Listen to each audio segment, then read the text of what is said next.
Good morning, brothers and sisters. I hope you're all okay, and good morning. And we have a new topic today, which is entitled X-rated for Christians, meaning these are the things that Christians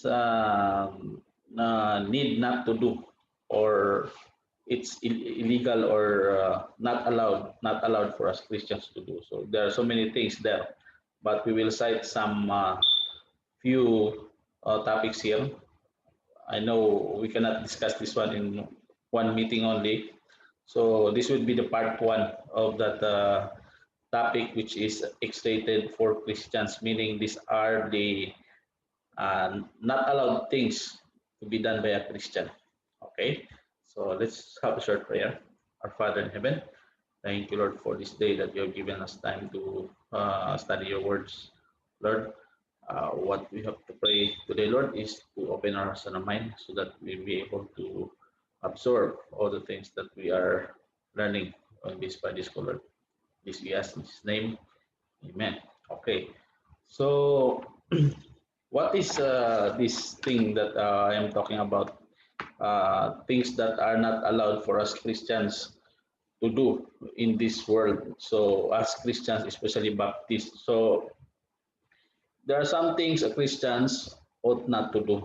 So, as a Christian, of course, there are some things that we will not do because this is something against God actually. So let's see later on forward, going on forward, we can see what are those things.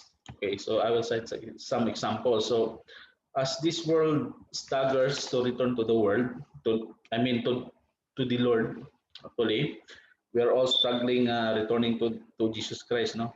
So things are getting worse actually. You can see it now everywhere that things are getting worse.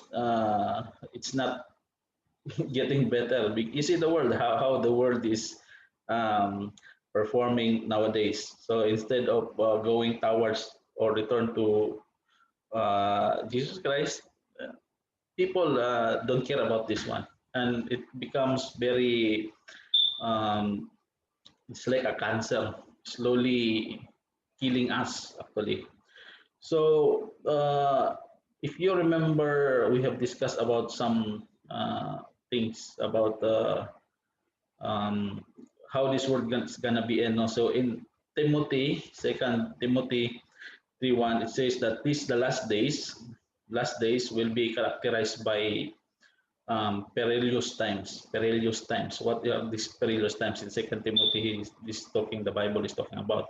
This is about when um, the last days you can see so many things that will happen or dangerous, it could be hazardous or risky and unsafe. So this is perilous times. It's what Bible says as the last days as is approaching. So the last day is approaching, so we can experience these types of things that is happening in the world, very dangerous things, hazardous things, risky, unsafe, or full of danger and risk is happening all around the world. And you can see it now, actually. It's not visible to our eye. You can see what is really happening in this world nowadays. And also in Matthew 24:12, it says that it so many predicts that iniquity shall be bound. It means that there will be so many immorality and wickedness, immorality, vices, evil, and sin that will happening in this world while the last days is fast approaching. So uh, it's clear that teachings in the Word of God that it will not be easy for a believer to sweep along the tide of sin. No? So if you're a believer, we should not be easily convinced by what this world has to offer. So we have to thank God that we have the Bible actually, which is the basis of our faith and practice. So we have to be thankful that we have it. So we can see that there are so many criticisms about the Bible, and so many people will say it's negative. No, what other people see for the Bible is it's so negative, or they will criticize the Bible as very negative. Why? Because the Bible is filled with so many thou shall not, etc. Something negative actually, because there are so many thou shall not. So this is one of the criticism that the people are doing, or the criticisms to the Bible. There are so many thou shall not. Of course, the fact is the Bible is negative in the majority actually. It is negative in majority of its teaching. So for this simple reason, that man has a positive tendency towards sin. That's why it's negative. Thou shalt not, because we are very positive in committing sin. So that's why the Bible has so many thou shalt not. Because us, we can easily get sin, or tendency to get sin, very positive. So that the Bible should be negative for us, positive people to get easily sin. That's why there's so many thou shalt not there. So here in this study, this is all about sociological sins that is happening. So we are facing this one today, and it's very widespread and generally acceptable actually to the community or in this world. So these are the things that we are not to do as Christians. But for others, this is sociologically accepted. They accept these sins like drinking, gambling. So we will see why we are not ought to do these things. Okay, so let me share my screen. Okay, here you go.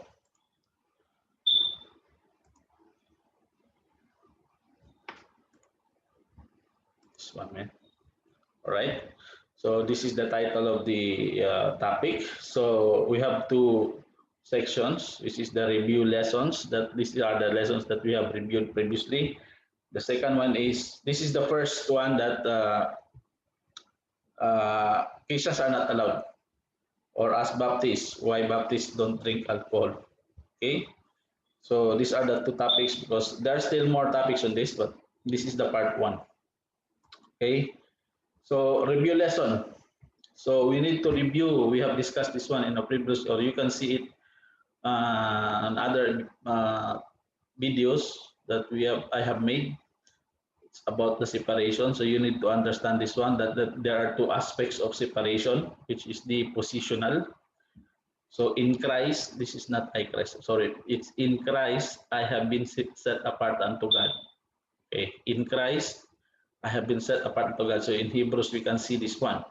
And the second one is the practical separation. So as a Christian, I am to live as set apart unto God, which is found in 1 Peter 1:15. So we have discussed this one. If you can still remember this diagram that is given. So this is the positional here, positional separation, and the practical separation here. So he's telling here, in Christ, I have been set apart unto God. Of course, if we are with Jesus Christ, so we have been set apart to God. And the second separation is, second aspect of separation is this one, practical, which is, as a Christian, I am to live as set apart unto God. Okay, so this is the text. But he which has called you is holy, so ye be holy in all manner of conversation or conduct. This is what I'm telling about, that the things that we should do should be holy, because God is holy also. So we should avoid these worldly things. And here we are sanctified through the offering the body of Jesus Christ once and for all. And also, if you still remember this coin, see that coin? This coin have two sides. So this is the first separation that we will the first aspect of separation, which is you need to separate yourself from ungodliness. Separation from ungodliness. And in this way, if you separate yourself from ungodliness, and also here, you have to separate yourself towards the Lord. Okay, so your separation to the Lord. So you can find this text in Romans 12:1. So remember that one. Separation from ungodliness and separation to the Lord. So two aspects of separation, positional and practical, which is what we are doing. Practical is what we have done, what we are should do, what we should do. That's the practical one. Okay? And this is the position because we are sanctified. So we are sanctified so through the offering of the body of Jesus Christ once and for all. Okay, so this is our position, and the practical is uh, the things that we will do. We should set apart from ungodliness. Okay, so this is separation. This is the first lesson that you need to check or review. Second lesson that we need to check also is about the liberty. No, what is our liberty in Christ restricted to? So I have liberty in Christ because I am saved. So remember, Christian liberty is not licensed. Okay, so you're free. You're free. Actually, you can do anything you want, but liberty, as in Christians, is not licensed. Liberty is not the freedom to do right, never the freedom to do anything. Okay, so remember that one. Christian liberty is not a license. That whatever you do, once you have this license, you can do whatever you want. That's not correct. Number two is we are not to use our liberty as an occasion of the flesh. So that's the second point. Galatians 5:13, brethren, ye have been called unto liberty, only use not liberty for an occasion to the flesh, okay? But by love serve one another. Okay, that's clear. Number 3 point is our liberty is not to be used as an excuse for enslaving habits. We should be brought under the power of any habit. What does it mean? In Corinthians 6:12, all things are lawful unto me, but all things are not expedient. Okay. So our liberty is not to be used as an excuse for enslaving habits. So what are these habits? This is the what the world has offered to us. So that's why we need to review this lesson. If you can still review that one in previous videos. Okay. Okay, our liberty is restricted to the things that edify. Okay, so this is our liberty. First Corinthians 10:23, all things are lawful for me, but all things are not expedient. All things are lawful for me, but all things edify not. Okay, same as the previous verse that we have read. Liberty is not an excuse for hiding sin. Okay, it is not to be a cloak of maliciousness or you have to cover up evil. Okay, so remember that one, brothers and sisters. So our Christian liberty must be must never be a stumbling block. Okay. Okay. So victory. Victory. So what does the world seek from you? Okay. Read this one. Sorry. What does the world seek from you? So loss. The world will offer you everything. So the world will ask your love. Okay. This is what the world will ask. He will ask your love. So once you give your love to the world, meaning the loss of love to the Father. So we have lost our love to the Father because we transferred our love to the world. So this is what the world is asking from or seeking from us, the love. We should love the world. That's very important to know, brothers and sisters, that we should not love the world. Okay? Because if we love the world, then we don't love the Father. We will lose the love to the Father and we transfer our love to the world. Okay, you know what's in the world. First John 2, 5 to 15 to 17, love not the world, neither the things that are in the world. If any man love the world, the love of Father is not in him. It's clear. Okay. And in Colossians 3, 1, 2, where are you to place your affection? So that one, where are you to place your affection? So remember, this is about victory. We are discussing about victory. So if ye then be risen with Christ, seek those things which are above, where Christ seated on the right hand of God. Set your affection on the things above, not on the things on the earth. Very clear. You have to set your affection on the things above, not on the things that on this earth.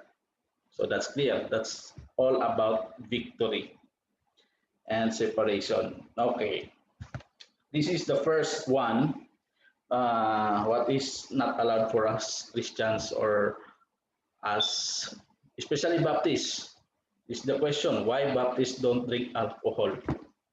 Okay, so this is the main topic, main content of the topic. Number one is why Baptists don't drink, and there are still more on this one on the next part, which is why Baptists don't gamble, why Baptists don't uh,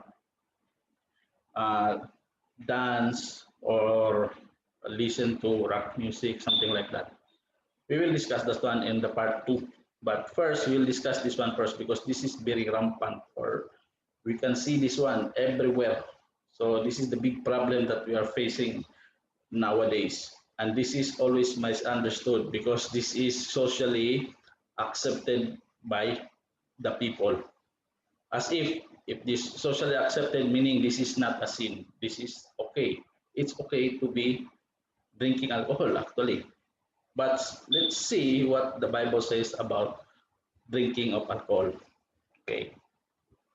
So there is an important correlation to all present day substance abuse. Okay. So this is not only referred to alcohol, but also refers to all substance that is abused, including drugs and other substance actually. This is not only limited to alcohol. Remember that one. So why Baptists don't drink alcohol includes all substance abuse. Okay, so here is the premise. Drinking is a real problem in each country. It's correct. So many thousands of lives and homes are destroyed. Is this correct or not? Of course, it's correct. And millions of money are wasted annually as a direct result of the liquor industry, of course. This is very true. And yet, for all that, consuming alcohol is one of the most socially acceptable. This is what I'm telling, that this is socially acceptable. Unexpected national pastime. National pastime. So, uh, this is what the world has to offer. That's why this is happening in our society nowadays. Okay. So, this is self-explanatory actually. It's very negative. Okay. B, the Bible has much to say concerning liquor and is very clear in its teaching on the subject. So later on, we will check the Bible about this one, okay?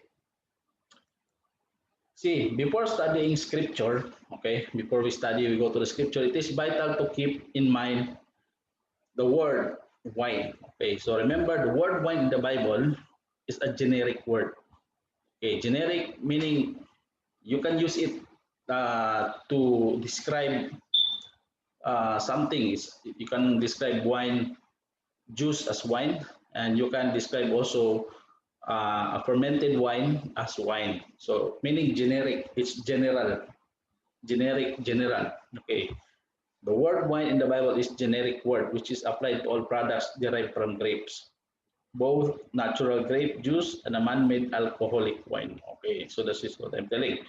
That when you say wine in the Bible, it does not mean that it's an alcoholic beverage or fermented wine or man-made alcoholic wine. It is also referring to juice. or grape juice. Okay, so remember that one.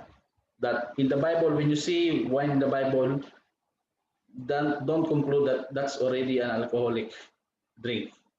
Okay, it could be referring to grape juice. So the context of this passage determines what is meant in each case. Okay, so let's go to the text now about alcohol so that your mind will be enlightened on all these things. Okay, okay, so Proverbs 21, very clear. Wine is a mocker. Okay, very clear. Wine is a mocker, strong drink is raging, and whosoever is deceived thereby is not wise. Of course, wine is a mocker. Once you get drunk, then you can see why. And maybe all of us already experienced get drunk. So ask yourself why wine is a mocker. Okay, and we always deceived by this one.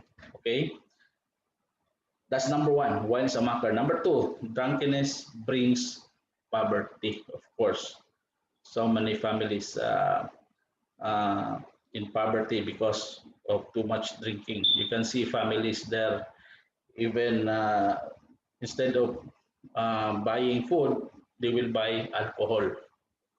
So it's very sad. Drunkenness brings poverty. Proverbs same 23, 21, 20 to 21. Be not among wine bibbers, among riotous eaters of flesh, for the drunkard and the glutton shall come to poverty. This is what the Bible says. Drunkard and glutton shall come unto poverty, and drowsiness shall clothe a man with rags. So be careful of this one. See that one? Drowsiness shall clothe a man with rags. You will get poor. You will get poor if you are a drunkard, and that's for sure. Okay, that's for sure. That's number two. Number three, the Bible pronounces woe upon drinks. Isaiah 5:11 says, woe unto them that rise up early in the morning, that they may follow strong drink, that continue until night, till wine inflame them. Okay, so that's why the Bible it pronounces being drunk, being drunkard. The Bible pronounces it. And next is drinking brings nakedness and shame. This is happening to Noah even in Genesis. If you can see in Genesis what happened to Noah, it brings nakedness and shame. Actually, you can see it once you don't have. Some others also they will get undressed and they will turn into a laughing stock. People were laughing to them. So it brings nakedness and shame, and it's a shame. Once you are done with being drunk, then you will feel shame of what you have done while you are drunk. Okay, so this is happening in Noah in Genesis. See that one? And Noah began to be a husbandman, and he planted a vineyard. And he, see that, drank of the wine and was drunken. And he was uncovered with his tent. See, he's naked in his tent. And Ham, the father of Canaan, saw the nakedness of his father and told his two brethren without. And Shem and Japheth took a garment and laid it upon their shoulders and went backward and covered the nakedness of their father. And their faces were backward, and they saw not their father's nakedness. It's a shame. It's a shame. This is happening to Noah when he get drunk during those times. Okay. Remember, drinking brings nakedness and shame. Number 5, God hates us giving our neighbor a drink. Okay. Is there really in like this in the Bible? You can see it in Habakkuk 2:15. See that one? Woe unto him that giveth his neighbor drink, that puttest thy bottle to him, and makest him drunken also, that thou mayest look on their nakedness. See? God hates us giving our neighbor a drink. So those people who are inviting others to get drunk also, read on these verses. Okay, liquor perverts justice. Of course, this is what happening in Proverbs. It is written there. It is not for kings, O Lemuel. It is not for kings to drink wine. Why? Nor for the princes strong drink, lest they drink and forget the law. So see what happened?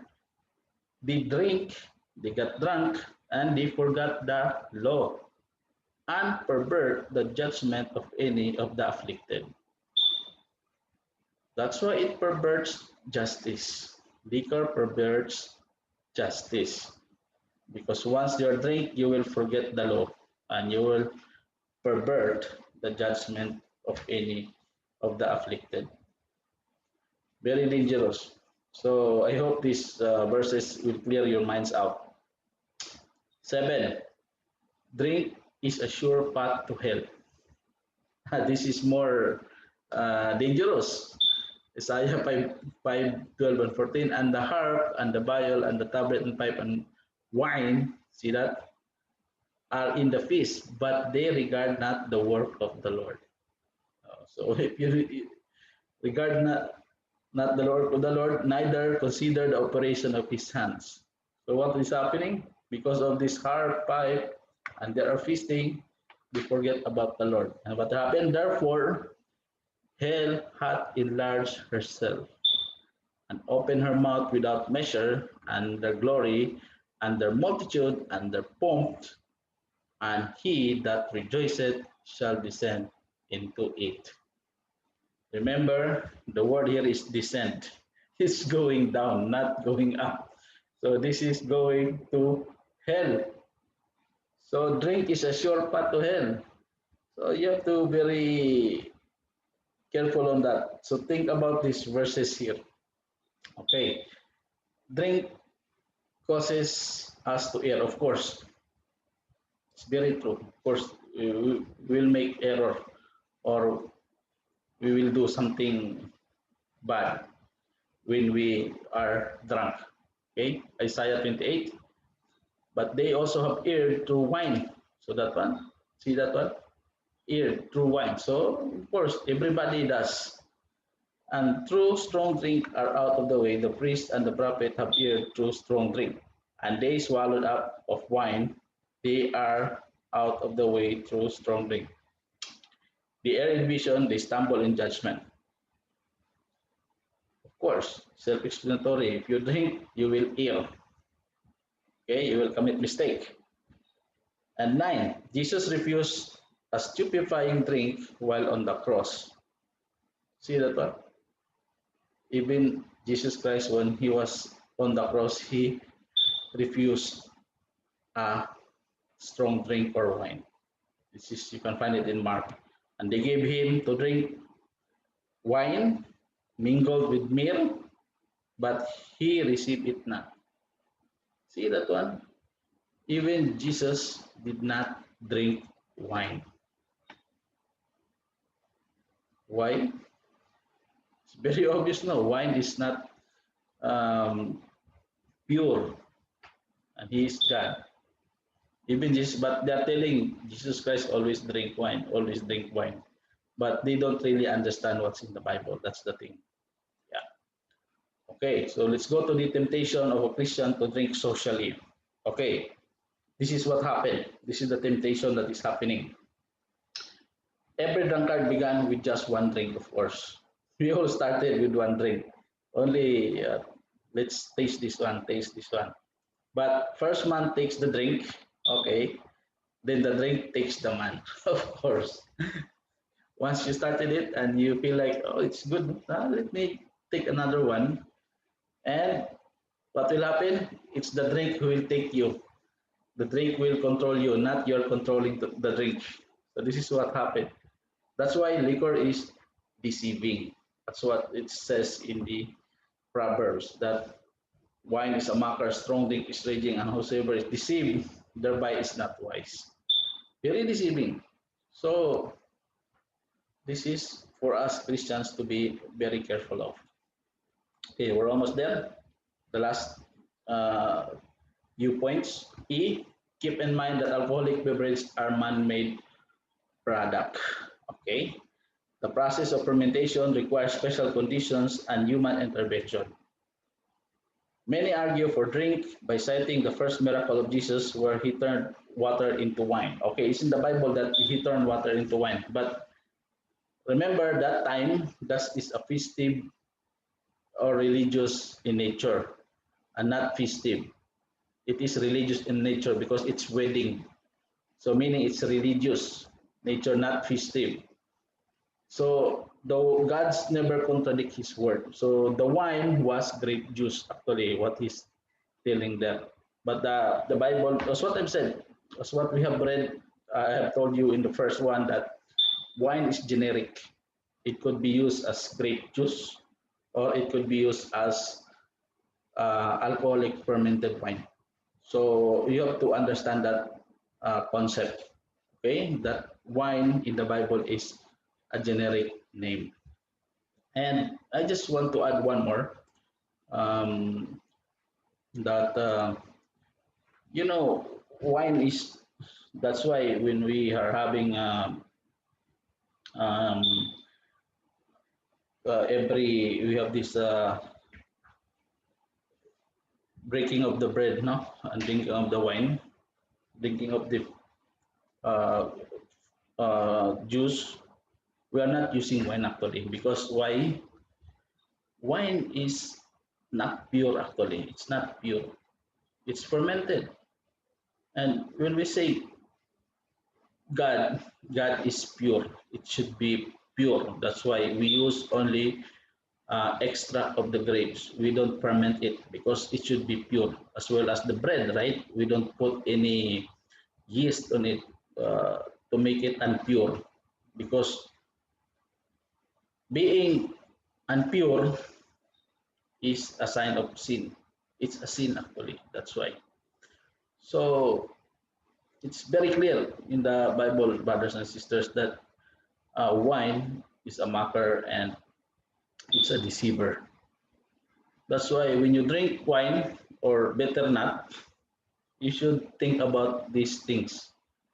Okay, that wine is a mocker, and whoever is deceived by it is not wise. Wine is not pure actually. It's a symbol of sin. Okay, so I think we will end here, brothers and sisters, and thank you very much for being here with me once again this morning. And God bless you, brothers and sisters, and take care of yourselves. Happy Friday. See you next Friday.